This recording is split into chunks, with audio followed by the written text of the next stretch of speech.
Welcome to the F5 Recovery Podcast. This is one for your team, my co-host Kirsten Huovinen and Adam Martin. We are so excited for another amazing show. We of course want to thank our sponsors, Heat Transfer Warehouse, for being the champs, if you will, as well as the F5 Project, Ridge Treatment and Reentry Center, and of course our new season sponsor, GoAwayBear.com. We have an amazing guest today. Bryan Wempen is going to be joining with us, and we're looking forward to a great conversation. So stay tuned, and of course, please subscribe down below. We would love to be able to have you continue to support our podcast.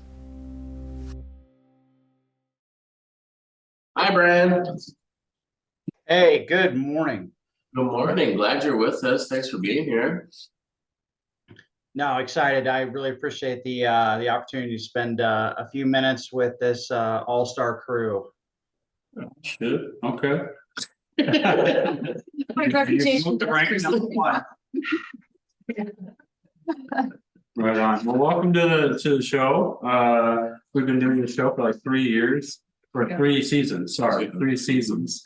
And so I'm glad you came on. I've known Bryan for a while. He's a man of recovery. He's got a couple books. He's worked at a couple vendors that that F5 has partnered with over the years.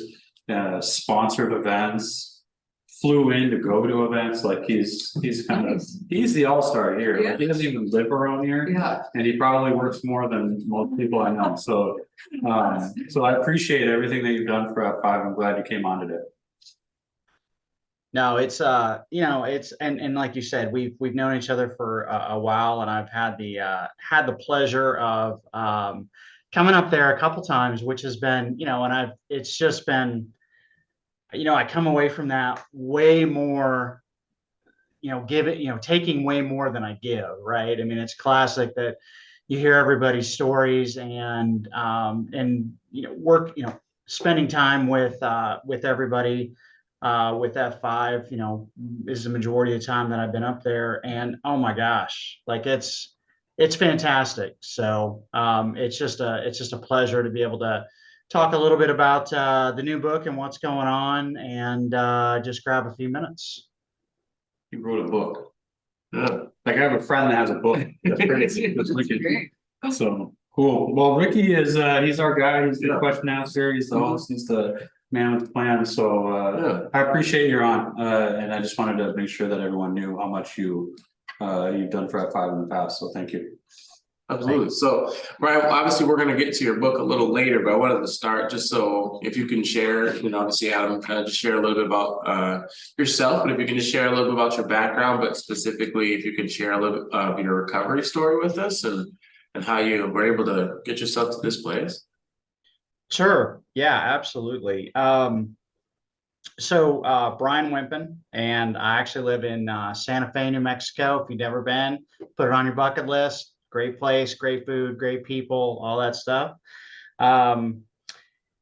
It's interesting that, like everybody else, it's absolutely not a unique story. Started out really young on the recovery side.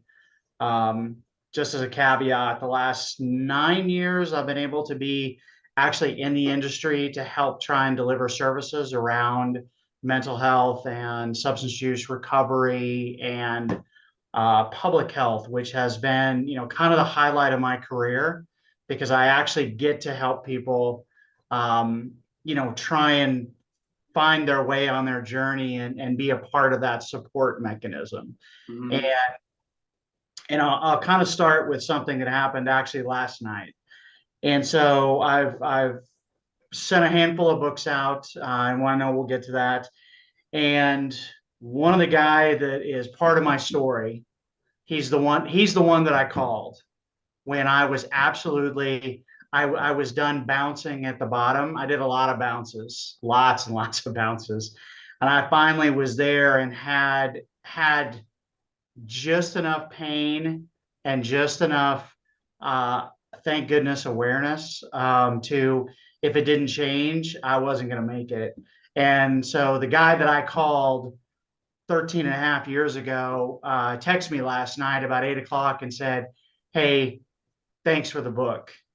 And, glad that we're in each other's lives." And so, and we've known each other for 20 years, and he has been incredibly more gracious than he probably should have been over the years, based on my behavior and lack of actions when it comes to friendship a long time ago. And so yeah, so grew up in the kind of grew up in between Wyoming and Nebraska, kind of go all the way back.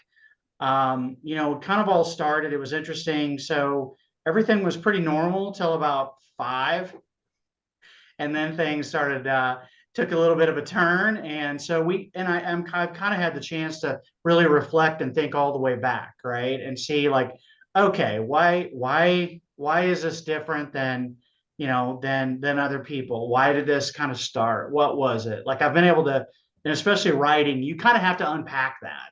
And as you go through like therapy and you do the work in recovery, you get enough tools that you unpack the things that you don't even know need unpacked. And I've been able to kind of really go all the way back in the writing process, actually. And we moved away from all of our family at 5. Like my entire everything that I was attached with. So I was adopted at birth at 2 days old out of California. Parents came from Wyoming, picked me up, came back, and so it's interesting. So I think there's definitely some attachment issues. There's a much higher prevalence of substance use disorder, depression, anxiety of adoptees just because of some of those things.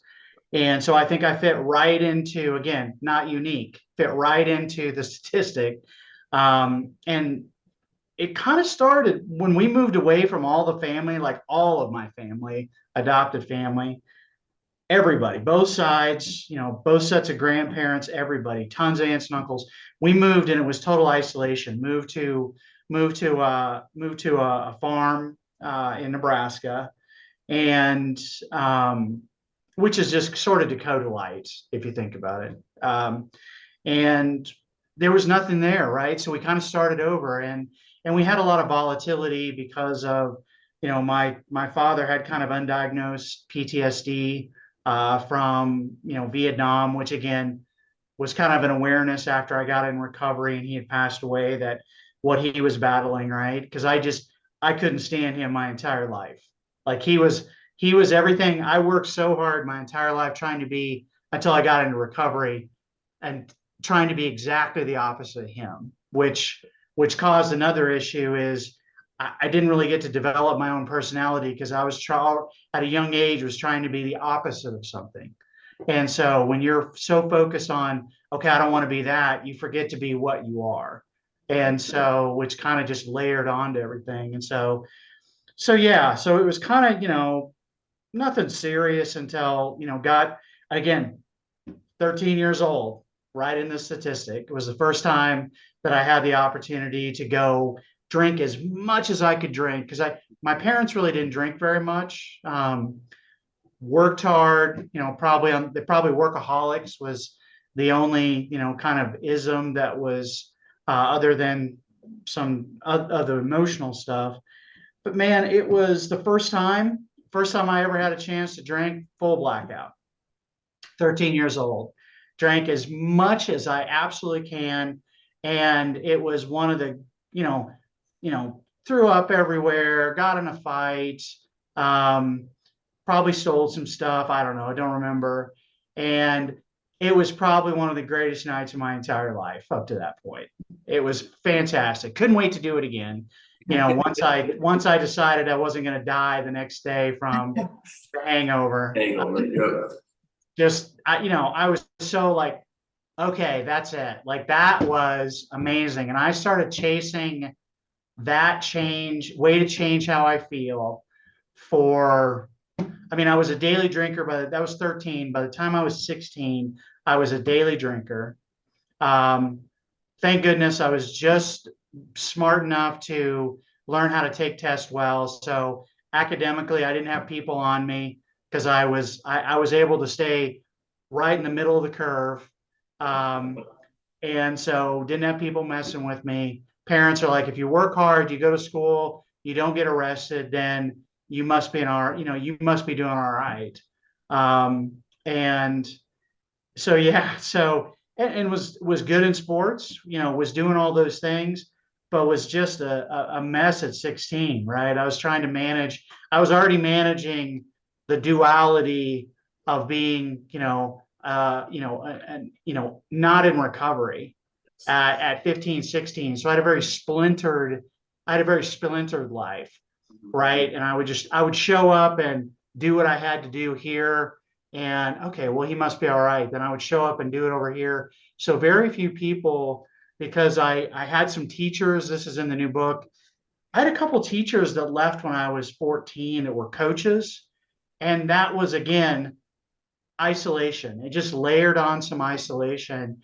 And these were people that knew me, held me accountable, didn't put up with, my bullshit, and really saw who I was, and they left, right? They went on to another school, and all of a sudden it was that I was replaying that whole abandonment element.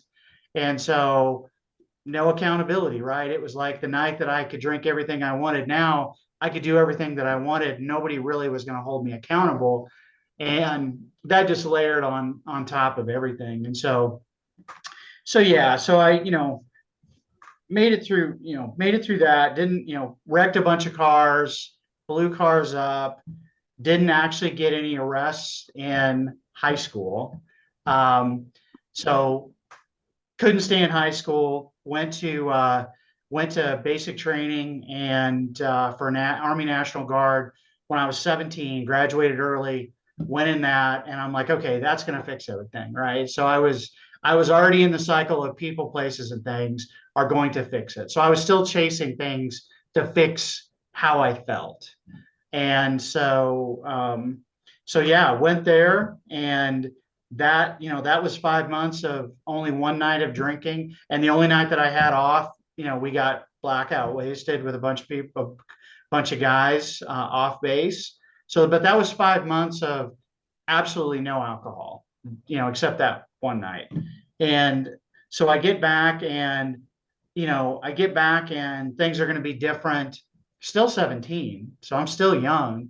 And I get back and I'm go right back to everybody that I was hanging with. And at that point, I graduated high school, and I had a summer of complete independence in my mind. And it was, just work, work, drink, work, drink. That's Sounds literally amazing. right. It was, and it's interesting because that was like this interesting point that I didn't really understand that the substances had taken over yet, right? The dependency was absolutely like headed in that direction. And by fall, went to college where it was absolutely complete 100% freedom. And guess what? I took full advantage. I mean, I was absolutely nitrous oxide. I mean, I was full on turbocharger, get as much as I could and go to class occasionally, worked like 2 or 3 jobs. So the working thing, luckily I don't know how not to work. And so that was always like, I worked just hard enough that I wouldn't get fired. Right. And they liked me just enough. They wouldn't fire me for, Right. for showing up late, showing up wasted, like, doing what we do when you're not exactly responsible and you're completely thinking about yourself.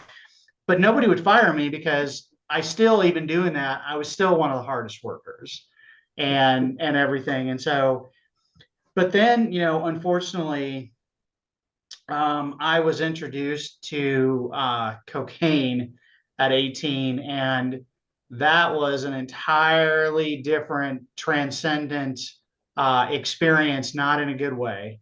Yeah. And so it's like, oh wow, I can do this a lot faster, and not throw up, not black out. I like, oh my God, things are going to get interesting. And it was great, right? And so tons of money. And it was like it was the next 5 years was an incredible mountain of everything I could get in my system.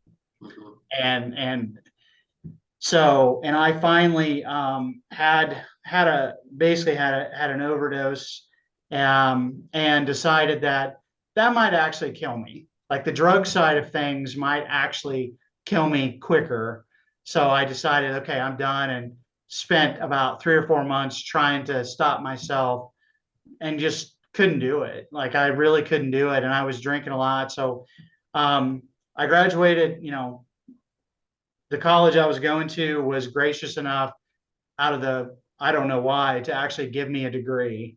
Um, and so I was done, and I moved away. So I had separation from everything. So that was how I quit. I quit like all drugs, and that saved my life because I moved. But They gave you the degree because they wanted you to go away. I Right. swear to God, I think there was something to that. Like Yeah. I've recently Since we're mentioning go away, gettingpaid.com is one of our sponsors. Go away, Bryan. This will make Bryan go away. good segue. Anyway, go on. Good segue. So anyway, it was, I just tripled up on the alcohol. So the alcohol, and there was there's always been kind of a low level depression. And it's one of those that just all of a sudden was, had a job that was very isolated, and, and so it just continued, and ended up, meeting somebody, getting married to my first wife in that time, and got a job that let me they didn't care about all the baggage as long as I made them money. And I was really good at making people money.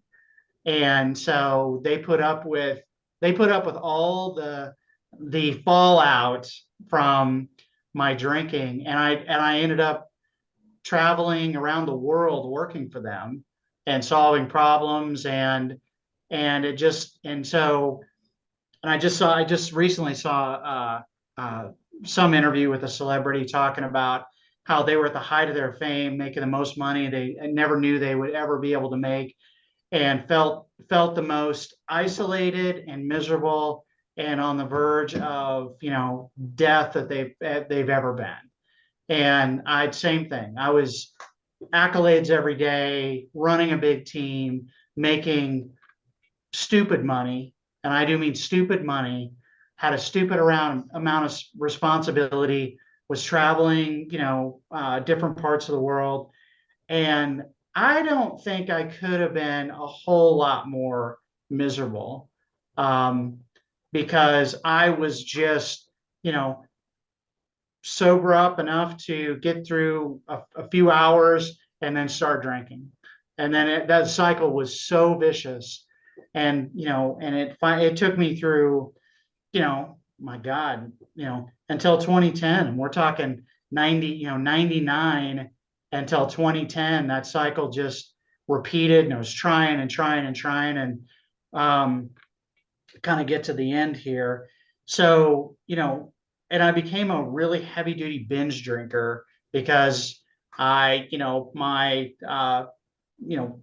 just wasn't drinking at home for a couple of reasons. So when I would go out to an event or go on work, all bets are off, right? I would get as much as I could get in, and then everything in between was just, I was just miserable to be around. I was white knuckling it the whole time until I could get to the next thing. And so I really don't remember a lot from that period because I was so focused on, I got to get to the next drink. Like I can just feel tensing up just thinking about it a little bit. And Bryan, let me ask you a question. Yeah. When you get into I don't know if you guys relate to this, but after I've been sober for a while, and the shine of the consequences kind of go away, and then I think I'm crazy when I'm about to say, but when people are like, man, I was in this vicious cycle and I was drinking every day and I was binge drinking, do you guys ever think like, fuck, I missed that? It was a lot of work to keep two lives going. Yeah. That was. Anyway, I was just wondering, because I think I'm like that real, like, because alcohol did something for me. So it's like when I think about that vicious cycle, I think about you know, how like just a few drinks, everything was Yeah, like even at the bottom, right? Like that. just The him drinking. saying you're gonna get relief Yeah. It on was the a little weekend, bit. just like, oh my gosh, that could be, that's, Yeah. oh, that's great. It was the dragon. Yeah. So it was. All right. Anyway, Brian, I was just wondering. All I can say is keep coming back, man. Adam's on his way out the door. He launched it on the podcast. You know, but it's an interesting question because I always have a bit of a visceral response when I hear shares. I do a 12-step program, and I have probably heard, oh my gosh, 2,000 people over the last 13 and a half years kind of share their story and different things. And there's only been 3 times, this true story, that I've went, wow, that I have a good memory with it. I don't have a good memory of that. Like, it's an interesting, I don't romanticize. I know, like, I still, even all these years later, the only thing that does that, there's only one thing that does that, and that's wine. Occasionally the sun setting, and the food's on the table, and there's that waft of wine that comes over. I would say that qualifies as like, I do miss that experience part. Brian, we're cut from the same cloth, but I think we're on opposite ends. Like that I see that and I'm like, man, I need to go to the Empire, the rails on the back of the toilet, and I'm gonna find, like, Yeah. I know. I really miss the smell of cocaine. Oh man. But yeah, we're the same. It doesn't matter what the scene is, it's the alcohol. For sure. So, Yeah. anyway. Yeah, so I've been watching a lot of we've been lately, like, my tendencies come up in a lot of different ways to this day. Binging shows is probably one of my biggest things at the moment. We've been watching a lot of, you talked about the smell of cocaine. We've been watching a lot of the border crossing, basically a show where they're kind of taking people through that process. Yeah. And it's fascinating. Like, there's things in there that I'm like, God, I do remember that. So I do appreciate the statement. Like, I have some memories that are being unpacked because of that whole process. Like, all the ways that we were hiding stuff. And to go back to the story, is kind of in the middle of it. I was talking about, like, before 2010 when I got sober. So in 1994, August 1994, and I had an attorney on retainer at 19 years old, because I did not want to have. I was trying to avoid, having permanent record. So I have like a list of close calls, and there's got to be a bit of divinity in there somewhere that, 1, I'm alive, 2, I didn't actually go to jail long term, and 3, that somehow in a small town, all those attorneys that helped me, that I paid to help me navigate, to include later in life, kind of kept my record fairly clean. And it just was a little bit of luck and circumstance, and throwing some money at the problem. Thus, we're always working 3 jobs because my money was going to keep me in doing what I was doing, right? But I actually got, kind of ran its course, and I was a chronic blackout driver, which I'm very thankful to this day that nobody got killed. Got my first DUI when I lived in Atlanta, and it was kind of a bad one. And that was the first time that I actually remember, here coming out of the blackout and kind of hearing the door click, right? There's a reality to that. Didn't stop anything, but there was a reality for a few weeks of like, oh shit, like this just got a lot more real, and I maybe have a problem. This was in 1994, and somehow. Have you ever blacked out? Mhm. Yeah. Mhm. Oh, you're that sneaky alcoholic. I thought we were just gambling problems. Okay. It's like a weird game. Like, I mean, first thing you do is just like make sure Yeah, right. nobody's like hurt. Right. Yeah. And then you just try to figure out where you're at. It's like Survivor, you know. So yeah. Dude, it is like it's like you're walking at it's literally like you're walking out of the forest. Like you've been lost and all of a sudden you're in a fog in a forest because you're definitely hitting some things. And then you come out of it and you're trying to piece it together. And it's really, and I absolutely, I was a quick, and the longer it got, the quicker I would black out with a lot less. And so, yeah. And you never black out and like wake up like, man, I did amazing things last night. I helped a woman across the street. I invested in my portfolio. Like, it's always like, man, I woke up with a cow. Well, how did I get to this ranch? Why do I have a screwdriver in my hand? Thanks for specifying the ranch. Better carry some goawaybear.com bear spray with you when you black out. So. Which this is like perfect. So Bryan, in your latest book, you actually talk about a lot of these different kind of scenarios and these revelations, if you will. What inspired you to write this next book and to kind of share some of these pieces? Yeah, no, I appreciate the question. So I really wasn't going to write a next book. I'd kind of be like, okay, I wrote my last one was called Sober is Better. And I'm like, that kind of, I think I'm kind of pretty close to done. And then I don't know, right? The COVID and all of that kind of hit and had a lot of time to think. And I'm like, I kind of want to tell the rest of the story because that was kind of like, that was kind of the 0 to 18 part of the story. And then, and then recovery, I jumped over a lot of years. Got it. Okay. I just wasn't ready to tell that part of the story yet. Even years in recovery, I just had to do more work. And so I thought, you know what? I've got a few more things to say. I get this out of my system. I think I'm done talking about myself and recovery.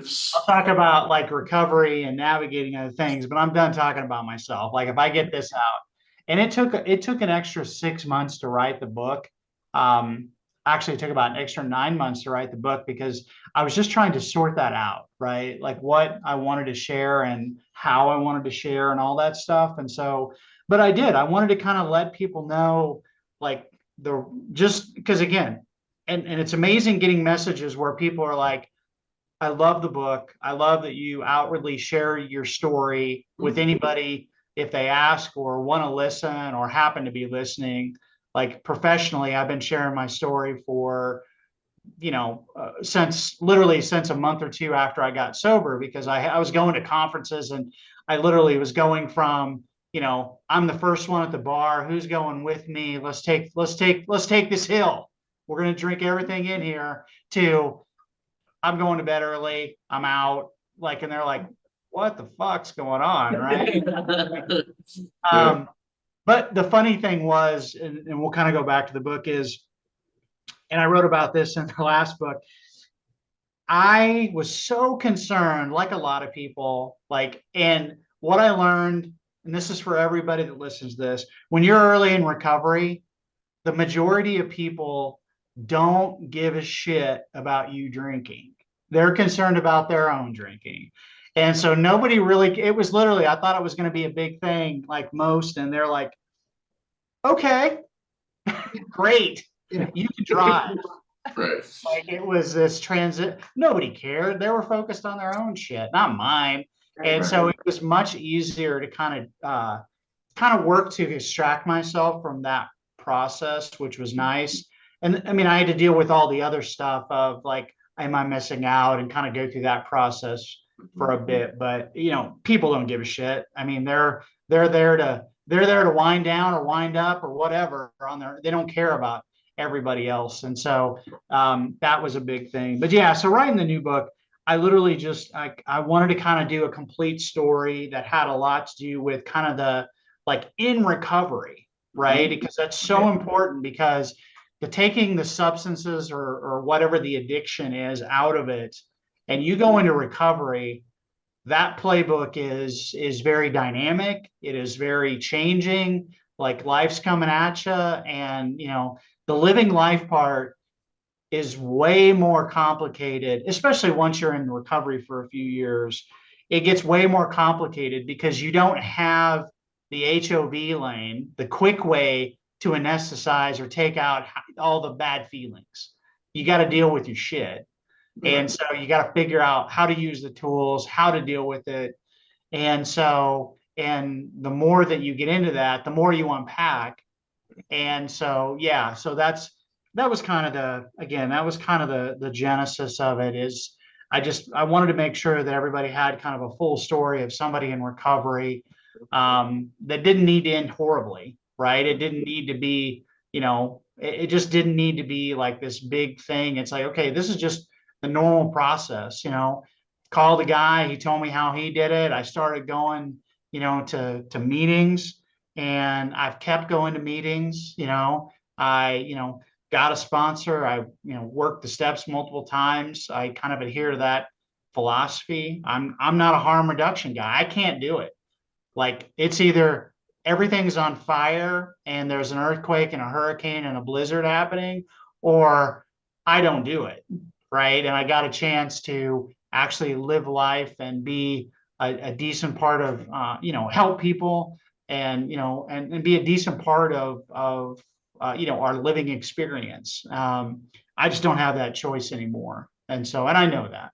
Yeah, which I appreciate that. And with the second book, you've kind of talked a lot about a lot of your stories that you've been sharing obviously have been since you've been in recovery for a number of years, but it was good that you didn't shy away from the realness and the hardships that you were facing, even having, I can't remember how long you were sober. One of the stories were like, no, this is, because, I've been 6 years, Kirsten has had, over a decade, so has Adam, but it was good for like people. 2 decades. I don't want to put her out like that. Well, she got sober when she was like 14. I know, I did. Yeah.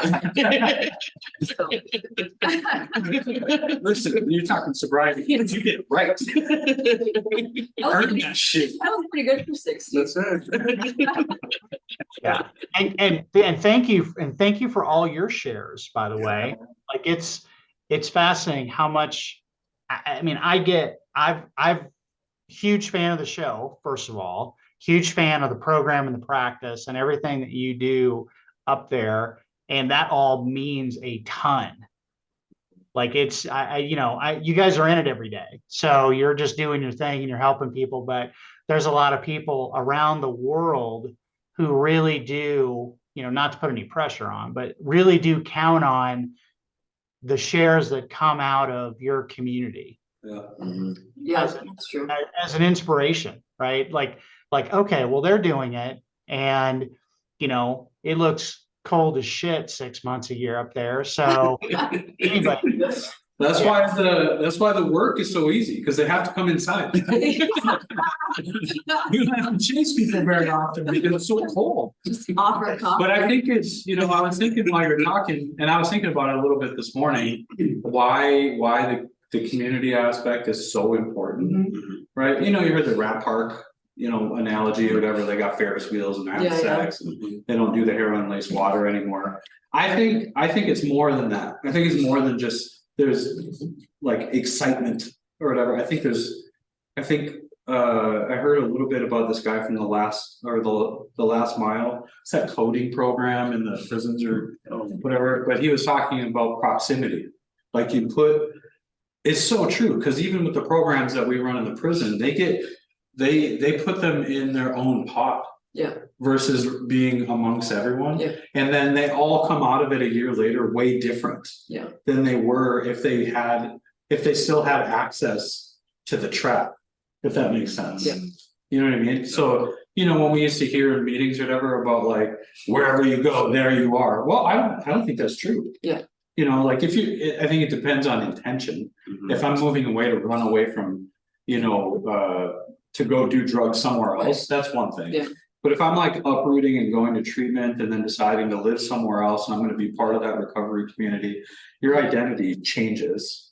And because you're in proximity of other people. And Bryan said it, like he was going to meetings, he was surrounded by people in recovery. He called a guy that was sober. Yeah.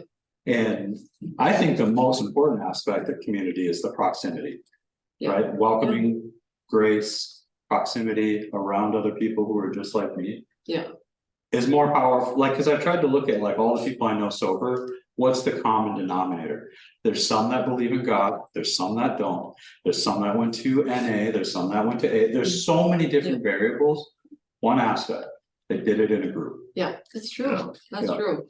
And I love that you mentioned that, because I think there's a misconception that if you get sober, things will get better. But like you said, moving on into recovery is about this process of developing that community and challenging old beliefs and all of that stuff. Like, I think the idea that if I can just get my kids sober or whatever, then everything will be different. It just doesn't play like that, you know? And there's many people that have done treatment over and over. And the thing that's missing, the thing that I needed at least was, just like you said, I needed a group that I could be with, my whole life could be with, not just 1 hour a week where I, complain about something or whatever. They had to be in my life. And I think that's really uncomfortable. Yeah. But if you're not uncomfortable, you're not getting better. It's, It's the hard. one thing where, whenever you hear someone that's in an institution of some kind, you'll hear their family say, when he was there, he was doing Yeah. good. Yeah, And they always think it's because of the institution. Yeah. I think it's because of the group it that's is. there. Yeah, Right? And then what happens when they leave treatment? They go back to nothing. yeah, There's no extended care, there's no peer support, it's fully reliant on that person finding it rather than people creating it, yeah. so Yeah, it's huge. yeah, I 100% proximity, group, grace, all that stuff. I bet you if we just had groups that were focused on it, we wouldn't even need treatment centers. Yeah, really, it is a way to get to that community. And Let me take it back, hold it, but before someone watches this and they're like, oh my god, I was against treatment. I know it's just counselors. You goddamn right. I'm not against counselors, I'm not against treatment. I think there's more we can do as a community.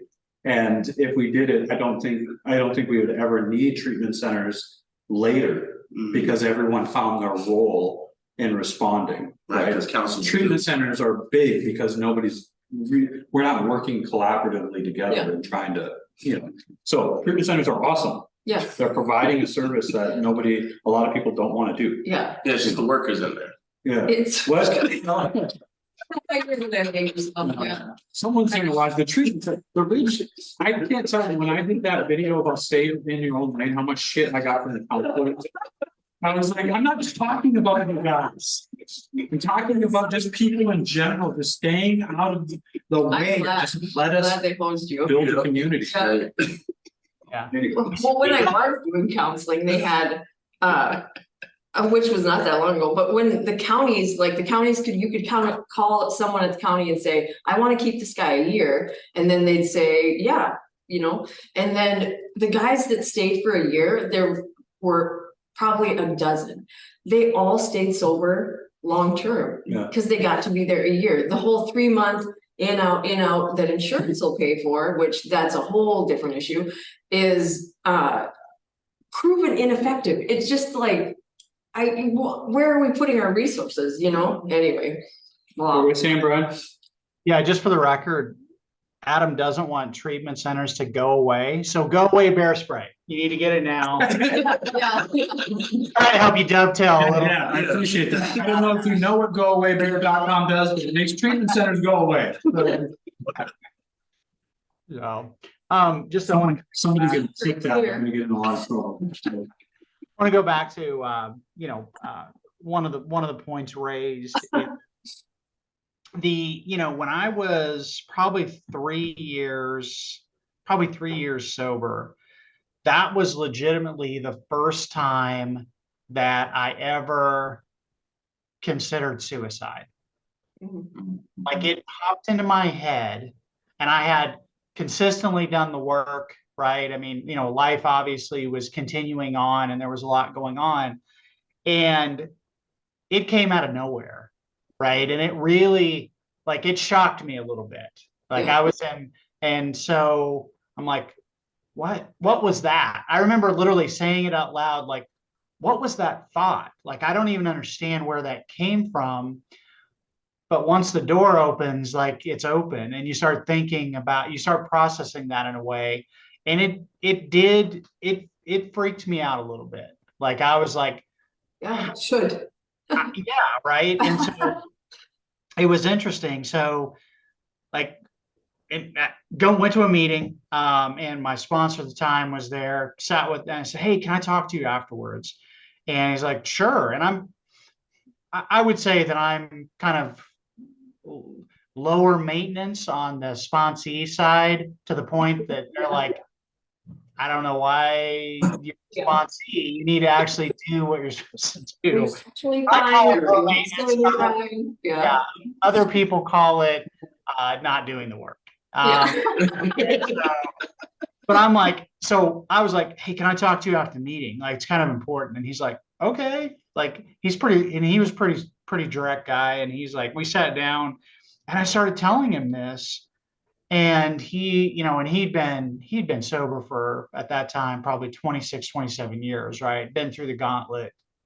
And he's like, look, man, he goes, we can figure out how to connect you with some resources, but I can tell you right now, the way you're thinking about it, you sitting down with me, telling me about your concern that you even had this thought, you're probably going to be fine, Yeah. right? Because you're keeping it in the light immediately, like, that how important it is, and that it's just something that you're going to need, you're working on, or whatever kind of is converging, and from an emotional standpoint or a behavioral standpoint. And so, but that was legitimately it's not the first time that I thought maybe that was the easier way, right? But just was never really serious about that thought. It was just another, I was chasing another easier way to change how I feel. It was just an option on the table. But Yeah. that legitimately was, like, that legitimately popped in my head as a solution. And there was a different feeling with it than there ever had been. And so, and it was funny because it was really dissipated after that. Because he's like, look, he goes, I think you're good. Like, you're just keep doing what you're doing. And, like, you call me immediately if it continues, and I'll help you figure it out. But that was a weird one. That was 3 years in, right? And I found that that's not uncommon. Which, again, another surprise, right? There's been Yeah. lots of surprises in sobriety when you're doing the work. Um, and so yeah, like, that community component where you trust, right? You're looking at patterns when you talk about community and proximity. Like, you have patterns of trust and loving relationships, like, and service. Like, you see people helping, like, without an agenda. Like, you see truth tellers, because that keeps you alive. All of that is a new pattern that maybe even if you had a great upbringing, you didn't think you did, because you were in a loop that all you saw was the negative, bad things of every situation, because that's what was going on in your head, right? Your pattern was starting to evolve. So yeah, I can tell you the other thing. I've spent 5 years in the first place I got sober, and that community moved completely, didn't know anybody, and had to reintegrate into another sober community for another 5 years, and was really difficult. I just kept listening. Like, I just always stayed in touch with my sponsors, but I literally am like, I started listening. I heard the very first conversation that I called the guy when I got sober. He's like, just go to as many meetings, different meetings. You got to find something that you relate to and you feel good about wanting to go to. So just go to all of them. Like, doesn't matter. Go to all of them twice, whatever. You just got to find your people and your process.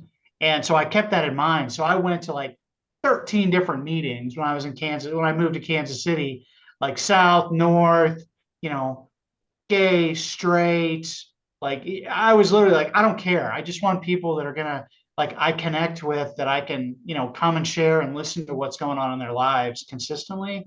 So I went to all of them like twice. And the funny thing was I came all the way back to the very first one I went to, and at a church kind of in the middle of Kansas City. And that's the one that I went to, got, had a couple sponsors there. And then when we moved to New Mexico, another new community, right? That was 3.5 years ago.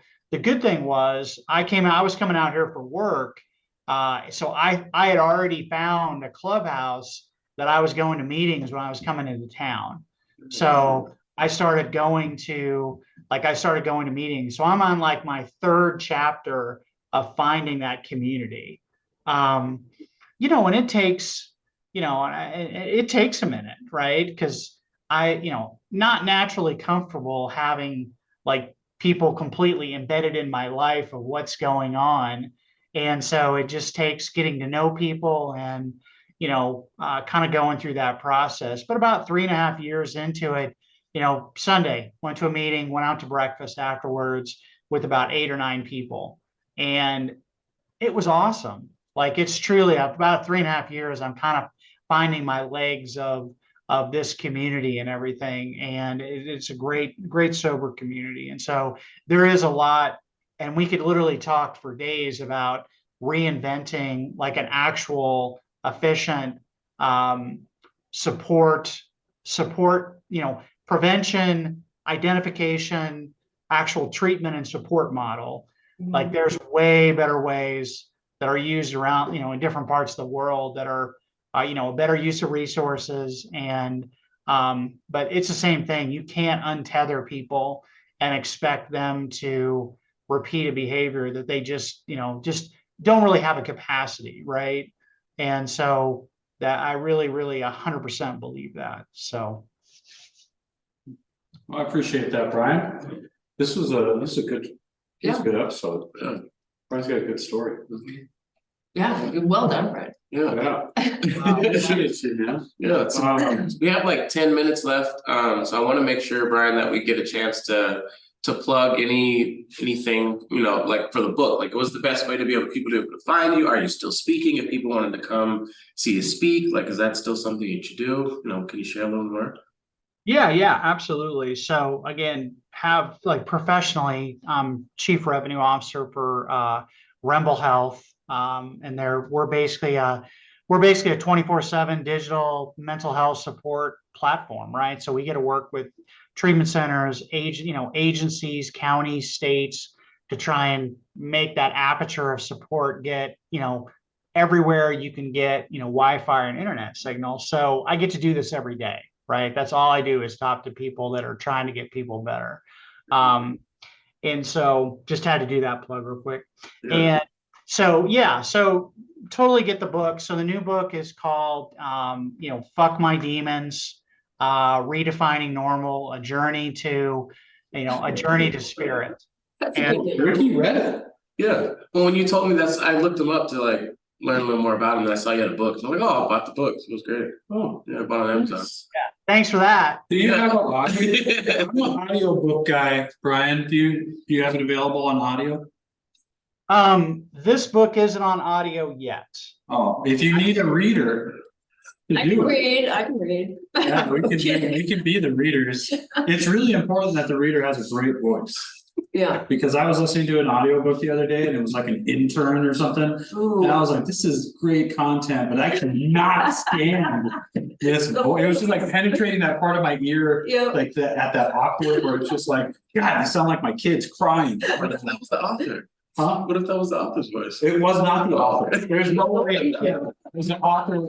I was reading a book about 10 times or 10 times is better than 2 times. Okay. It's an entrepreneur kind of ecosystem book. And I was like, man, I was starting to read it. And then, my attention span. Yeah. And I was like, I'm going to get the audio book. Costs like $29 for the audio. I was like, this better be goddamn good.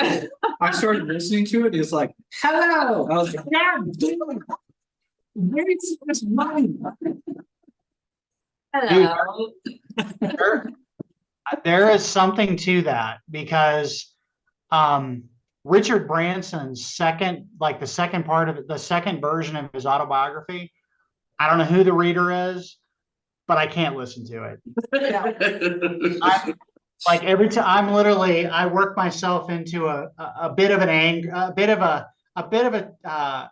I'm trying to think what my mom hissy fit. I'm trying to think of my mom used to call it. Yeah. A bit of a hissy fit, like, oh my God, I can't hear the words, right? I'm literally going, why did you do this? And so there's definitely something to it. Audiobooks are interesting from a kind of to talk about writing a book. First of all, y'all need to write a book. Like if you're not doing it already, like you need to write a book because the story is fantastic, like the collective story, and it could be like the community. Everybody has books in them because everybody has stories, right? And I feel like one of my biggest requirements to spend time with people is that they have a curiosity, right? That's if somebody sits down with me and they don't give two shits about anything that I have to say or do or what's going on, and they're literally so focused on themselves, I cannot spend time with them. Like straight up, I'm old enough now that I won't spend time with somebody who doesn't have a curiosity to ask questions and want to engage in life around them. And that's one thing about like recovery people typically have an element of curiosity because you have survived. So you have kind of not everybody's the same, right? That's not like the silver bullet is not recovery because there's other work to do. But in general, the people that I've met, I love it because they're question askers, right? Because they're got used to asking questions of themselves. What do I want to do? Who do I want to be now that I've got this new foundation on trying to live a life? And a lot of that stopped in your creative years, right? When you're 9, 10, 11, 12, all development stopped because you were trying to figure out how to feel better. And so you get to revisit that creative element as an adult. And if you embrace that, it's so fantastic. And it's writing for me. Like I'd love to be a painter, but I'm a shit painter. So that doesn't really work. I do that for fun. It's more the romanticizing of it. Like that would be fantastic, but I have almost zero talent there. I like the process of charcoal drawing. I am trash. But I love doing it. And then I get it. I like start thinking, I'm like, actually, I'm really good at this. And then I'll draw some eyes. I'm like, God damn it.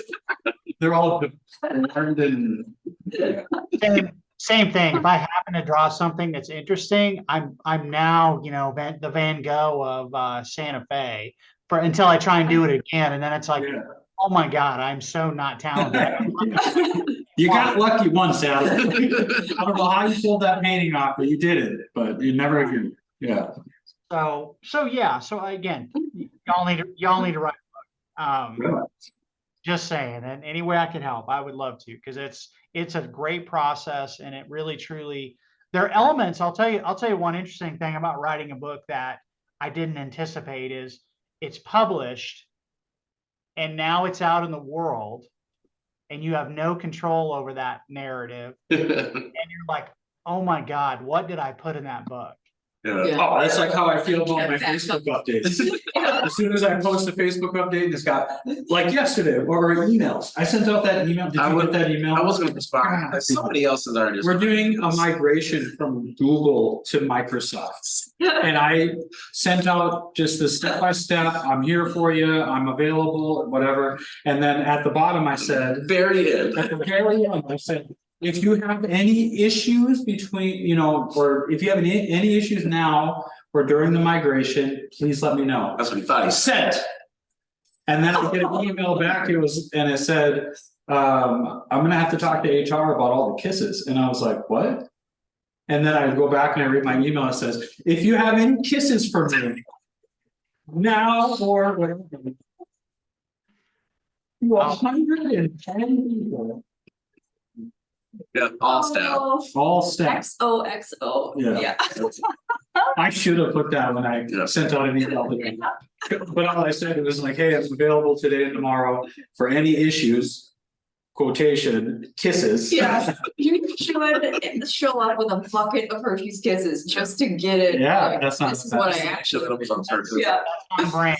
That's on. Yeah, just keep it on brand. XOXO, gossip at them. And now for the kiss. So to answer your question, yeah, you can go to like bryanwempen.com has all the books. You can get it on Amazon. Like that's all available. It's ebook. It's basically Kindle ebook and paperback. Tried to keep the prices very reasonable so that it's accessible. Don't have an audiobook yet. That's kind of in the works. But that's a lot more complicated than anybody could possibly imagine trying to get one of those done correctly. It's bizarre on how expensive and how complicated that is to actually get one of those published. So just taking a little bit of time on that. So, but yeah, absolutely. You can buy it. Literally, you can buy one and I'll send it signed, or you can just buy one and read it and all those good things. And so, yeah, no, I appreciate the time. This has been fantastic. Love the conversations. Again, cannot underscore how much of a fan and a supporter from afar I am of everything that you all are doing. It's one of my favorite, stories around the country of the community really starting to formalize to make that safety net actually work in a way that just makes sense, that it's actually like people are getting better, right? Lives are getting rebuilt. Probably, you're having people that enter the community that don't have to burn their life down 5 or 6 times. And potentially it ended up maybe taking their life, right? So that's the significance of what you all do. And so thank you for that. It's incredibly inspiring.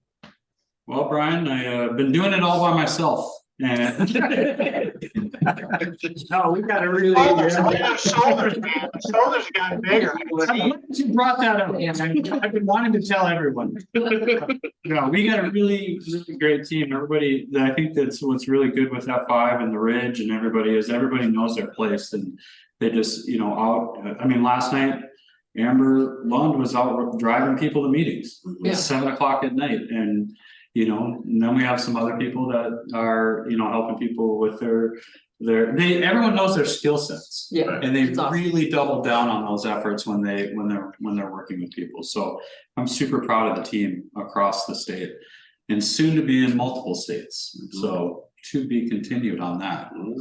Heard it first. So yeah. Cool. Yeah, thank you. You're inspiration for others too. And Adam sends kisses. Yeah, I should have led with that. I saw that on LinkedIn. I saw the update, and that gave me a solid chuckle. I should have led with that. That would have been. I'm just not that clever. I don't care how much I try. That would have been extra solid. Yeah. Awesome. Well, thank you again, Bryan. Appreciate you for joining us on the show. Thank you, everyone who's been watching. This is the Recovery Podcast. Have a great day in recovery.